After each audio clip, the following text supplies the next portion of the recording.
está con nosotros Jorge Luis Rodríguez Basora. Usted lo conoce muy bien, hay que seguirlo siempre. Crónicas de Yucatán, así hay que seguirlo en las redes sociales. Y como siempre es un gusto recibirlo. Jorge, qué gusto. Viridiana, Gastón, buenos días. Siempre estás? Un gusto estar aquí. Oye, nos costó trabajo a Viridiana y a mí, pues pronunciarlo de Chemulpo. Sí.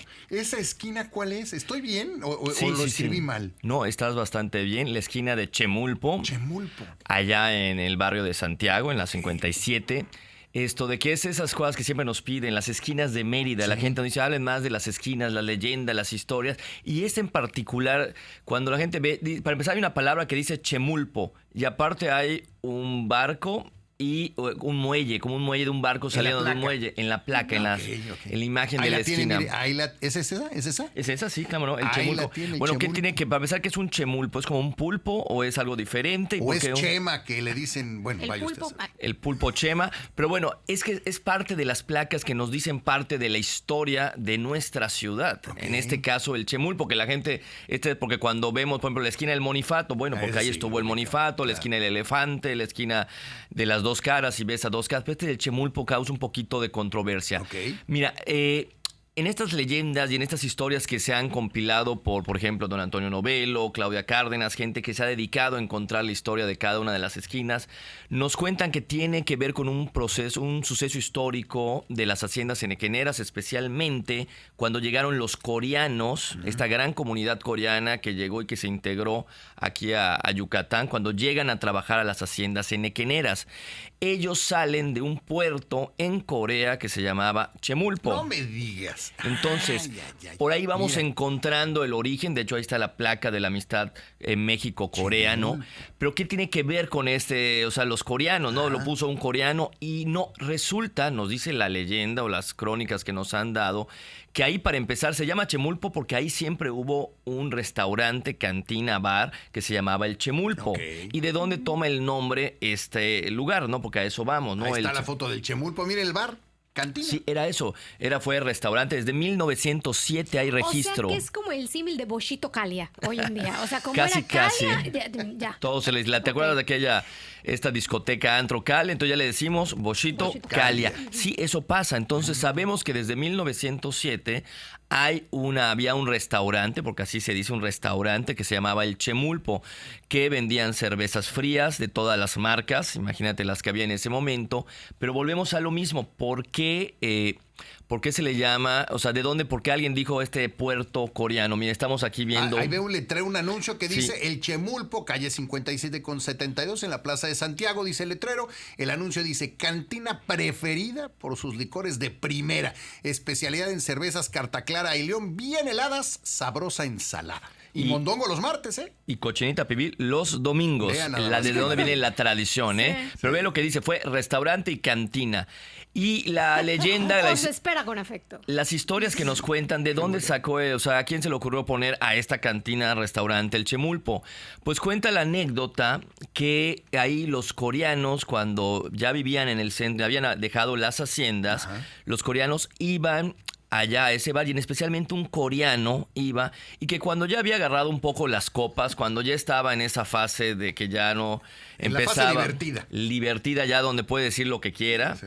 Entonces empezaba a gritar Chemulpo, Chemulpo, Chemulpo, pero lo decía con una viveza y a veces hasta como una tristeza y nostalgia. Y muchos de ahí que estaban, pues le empezaban a gritar lo mismo, Chemulpo, Chemulpo, le decían. Pero hasta que un día el dueño le dijo, bueno, ¿por qué? O sea, ¿qué quiere decir eso? Que seguramente me estás insultando en coreano y nosotros no nos damos cuenta, ¿ok? Y no, él decía... Chemulpo, lo que pasa es el puerto de en donde venimos Es lo nosotros, último los que vi de mi coreanos. patria, casi, casi. Y no solo lo último que vi, sino que recuerda que los coreanos, aquí tenemos que recordar un poco la historia de esta inmigración coreana. Sí. Ellos vinieron engañados a trabajar acá, les decían, sí, ven aquí esa parte de colonización, tenemos tierra, necesitamos trabajadores. Y ellos dicen que cuando ya llegan, los meten a trabajar a las haciendas, ¿no? Que era complicado en ese momento trabajar el enequén, la vida en las Es un tipo de haciendas. esclavitud, ¿no? Era un trabajo trabajo bastante agresivo, muy forzado, ¿no? Sobre todo cuando entra en el sistema de las deudas y todo. Claro. Entonces ellos lo que dicen es, él como esa nostalgia, como diciendo, ese rencor de ahí fue donde nos engancharon para traer acá. Y la realidad es que ya no volvieron a ver Corea, porque después vino la invasión japonesa. Entonces en esa nostalgia, en ese rencor, en esa euforia decía Chemulpo, Chemulpo, Chemulpo. Entonces esa es la historia de por qué en algún momento dado el dueño del restaurante dijo, pues vamos a ponerle Pero fíjense Chemulpo. hasta dónde se fueron en la historia, hasta que encontraron el restaurante en 1907. Hay Y luego registros. encontraron por qué se llamó Chemulpo. Qué interesante. Sí, esa es la historia de estas nuestras historias que ahí estaba, que nos habla de la inmigración coreana. Que venimos, Ya no se me va a olvidar lo de Sí. Chemulpo. Oye, que tenemos regalo de Corea, según yo, el que está en la avenida de el de Altabrisa. El Sí, hombre sí, El hombre que está saludando. sí, es un regalo de esta. También tenemos el Hospital de la Amistad Corea-México. Sí, la verdad, la comunidad coreana, muchos años fue la presidenta doña Jenny Chance. Ella se dedicó a rescatar todas estas historias, a hacer estas gestiones. De hecho, la avenida, nosotros la conocemos como Avenida de Altabrisa, pero no es Avenida de Altabrisa. es Si ustedes, Corea- es Amistad Corea-México. Amistad Ah, Corea. sí. Sí, sí, sí, nosotros le decimos la avenida una vez más porque había un centro comercial allá, un fraccionamiento, pero es la avenida Corea-México de la Amistad. Entonces ahí se recuperaron, de hecho, como parte de esta Ahí está amistad. el señor, ahí está, ahí está. la estatua, sí, claro. Esta Es un estatua saludo, ¿no? Es un saludo, es una. Está yo la verdad haciendo de una arte reverencia, ¿no? entiendo mucho, pero está haciendo reverencia como en agradecimiento, ¿no? Sí. Y también hay una placa aquí en la esquina, ya no solo está la esquina, o sea, la placa conmemorativa de las esquinas de Mérida, sino que también está esta placa que puso el gobierno de Corea, ¿no? Pero sí la gente decía, ¿por qué? ¿Qué tiene que ver? ¿Qué es Chemulpo? Para empezar a hacer una palabra sí, maya. Ya no se me va a olvidar. Y no, era un puerto coreano que, ojo, ahorita ya no existe. Si tú buscas en el nombre Chemulpo, ese ya cambió de nombre. Ahora tiene otro nombre el puerto coreano. Y por eso también como que fue desapareciendo. Pero el puerto de donde trajeron, más de 1,000, aproximadamente como 1,000 coreanos vinieron a trabajar en 1905 aquí a Yucatán, a las haciendas. Qué Y aparte recuerda esa inmigración que fue un viaje pues bastante complicado, ¿no? Ellos tuvieron que, para empezar, varios 40 días en barco, llegar a Oaxaca, de ahí un tren hacia Veracruz, de Veracruz acá a Progreso, o sea que fue... Era por eso que decía que cuando este coreano gritaba Chemulpo, recordaba, no creo que sea muy alegre lo que decía de Sí, ese claro, de Chemulpo. lo último que vio de su tierra no tenía los mejores recuerdos. Sí, todo ese Interesante. trayecto. Oye, y otra esquina más, una esquina más, la del Matadero Viejo. ¿Esa Claro. cuál es? El Matadero Viejo está en la 66, entre 65 y 67. Ok. Pero básicamente la gente dice, ¿por qué el Matadero Viejo? Para empezar, un matadero, que es un matazona feo el matadero, ¿no? Sí. Básicamente, recordemos que la ciudad en la época colonial, pues ahorita el rastro era lo que era el rastro, se tenían que matar las reses en algún lugar y tenía que haber cierto orden, no se podía, por cuestiones de salubridad, ya teníamos esa idea de salubridad, y ahí se encontraba el rastro original, el matadero. ¿60 y qué dijiste? 66, entre 65 y 67. Estaba muy cerca del centro. Bueno, ya eran las afueras del centro en ese entonces. Fíjese nada O sea, más. de la ciudad, ya eran las afueras de la ciudad. Man. Que después, cuando se cambia este rastro, no se le llamaba rastro, se le llamaba el matadero, porque ahí se mataban a las reses. No vayan a creer que matábamos otras cosas, sí, no, sí, por no. favor. Entonces, No, pero qué poco diplomáticos de la época, ¿no?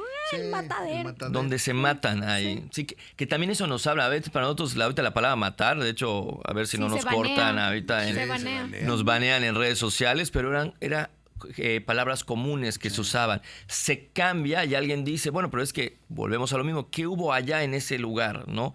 Entonces recordaban como el viejo, el matadero, el rastro viejo. Y durante Ahí muchos está, años claro, ahí está en la esquina. durante muchos años se hablaba de eso y pues se quedó allá como el matadero viejo, ¿no? Y ya la ciudad creció y ya hay el rastro y el TIF y no sé cuántas denominaciones y certificaciones, pero es parte del pasado de nuestra ciudad que queda registrado a través de estas placas, de estas esquinas. Maravilloso. ¿Quién hizo todo ese trabajo? ¿De qué? De investigar, de poner las placas. Mira, porque alguien tuvo que haberle dado seguimiento. Aquí es un proceso, sí, esto siempre nos los preguntan. Desde estas placas son de la época colonial, no son bastante recientes, de finales de los 80, principios de los 90. La realidad Las es que plaquitas famosas, las color rojo Hacienda. Exactamente, esta decoración, este arte que hicieron, a un alcalde se le ocurrió, pero la realidad es que las esquinas ya se llamaban así. Así. Recordemos que incluso antes de la numeración era más fácil decir, en la esquina esquina, por ejemplo, del Monifato, en la esquina del Elefante. Esas eran las referencias. En la esquina del Chemulpo, ¿no? Y mucho tiene que ver qué había allá en ese lugar. Oye, ¿no? ¿y estas plaquitas que vemos por todo el centro, qué onda con ellas? O sea, ¿fue idea de un alcalde? Sí, se les vamos a homogenizar todo. Recordemos que cuando ya empieza toda la parte del turismo y que vamos a dejar bonitas las ciudades, vamos a homogenizar y que no estén, algunas sí tenían unas placas, otras no tenían placa, entonces dijeron vamos a poner unas placas muy bonitas. Esto fue a finales de los 80, principios de los 90, donde se ponen estas placas. Ahora, además se ha estado haciendo la investigación de lo que significa, porque podríamos llamarle la esquina del Matadero Viejo, pero hay alguien que se metió y dijo, bueno, vamos a investigar y vamos a oficializar todo, ¿por qué se llama así la esquina? Sí, bueno, ¿no? ha habido varios autores, de Francisco de Montejo Vaqueiro, uno que ha escrito Mérida en los años... Sí, Mérida en los años 20, por ejemplo, compilaciones, está por ejemplo don Antonio Novello, está el último libro de esta Claudia Cárdenas que ha escrito, y la mayoría es buscar las fuentes, ¿no? Por ejemplo, en el caso del Chemulpo, unos decían que era, si tú revisas las fuentes, que nada más lo decía como recordando, otros dicen que no, que estaba el coreano que estaba molesto, y que era ese rencor, de ahí fue donde me engancharon. Con esas narraciones. Sí, ¿no? sí, es exacto, poco a poco se van recopilando, son muchas historias que van diciendo de persona en persona, a través de generaciones, te repito, muchas veces, mira, aquí está el libro de Claudia Cárdenas Tamayo. Ese es el libro, Las esquinas de Mérida, hay que comprar ese libro, yo no lo tengo. Claudia Irene Cárdenas Tamayo. Sí, lo pueden conseguir en la librería de la universidad. Okay. No sé si ya llegó el nuevo tiraje porque se agotó, además. Sí, me imagino. Se agotó. Si pusieras una placa en tu casa de estas, ¿qué le pondrías? ¿Cómo se llamaría tu esquina, tu casa? Pues tendría que ser la algo de los Basora, algo por ahí, o no la de sería los muy Rodríguez, ¿no? O algo representativo que haya allá, sobre todo cuando viene el diligenciero, ¿dónde? Por ahí, por el Oxxo, por aquí, por tal cosa, por la escuela. Habría muchas placas de Oxxo. Sí. El Oxxo. Ahí por el Oxxo. ¿Cuál de todos? No cuentan, los Oxxos no cuentan. Los Oxxos, no la escuela, ¿no? Por ejemplo, decir ahí, yo me acuerdo de un amigo que vivía al ladito de la Modelo y de la escuela, y la referencia era en la esquina de la escuela con Chedraui, por ejemplo, que era lo que había en ese entonces, ¿no? Y también yo, por ejemplo, recuerdo mucho la parte en Buenavista, había estos súperes antiguos, el Supermás Buenavista, que ahorita muchas, sí, en el Supermás Buenavista, ya hace años que cambió de nombre, ya pasó como 3 cadenas diferentes y sigue siendo en el Supermás Buenavista, por ejemplo. ¿Tienes alguna que tú uses, que te venga a la mente? ¿Alguna referencia así que digas, sí, ahí junto a...? Es que para mí la de Boschito Calia supera a todas, sí. O sea, que ya pasaron cuántos negocios, cuánto tiempo tiene que cerró ya Calia. Casi nadie sabe qué es lo que era Calia. Pregúntele a un Z qué es Calia, no va a tener la más menor remota idea. Exacto. Era una discoteca, ¿no? Una discoteca, sí. Donde muchos de sus abuelos y papás bailaron, hoy hay retretes. Inventa. Y fíjate, yo nunca llegué a entrar porque sí me acuerdo que los primos grandes hablaban de esa discoteca, pero obviamente sí, imagínate. Entonces, esa es la importancia, pero fíjese cómo solemos ponerle esos nombres a las cosas y por eso le llaman Boschito Calia, porque había una discoteca. Yo a mi casa le pondría la casa de frijol, con La foto frijol, de mi perro. la del frijol. Exacto. Fíjense nada más. Oye, Jorge, como siempre es un gusto escucharte. Muchas gracias por la explicación. Meridiana Gastón, muchas gracias a ustedes. Siempre es un gusto. Ahí lo tienes, Jorge Luis Rodríguez Basora. Sígalo, Crónicas de Yucatán. Y además ya sabemos por qué se llama la esquina del Chemulpo. Mira, nos mandan y varias. la esquina del Matadero Viejo. La fuente Maya, la esquina del Degollado, la del Pocito, la glorieta del Pocito. La del Mestiza. La Mestiza. Los Cantaritos, todos esos. Hay otra más que nos dicen ahorita en producción. La Pelea. Hay una que se llama La esquina de la Pelea. Hay varias. No podríamos hablar un montón de esquinas, pero bueno, para otras cápsulas vamos dejamos. A buscarlo. Pero bueno, ahí lo tiene. Hay muchas esquinas que podemos aprender. Jorge, gracias.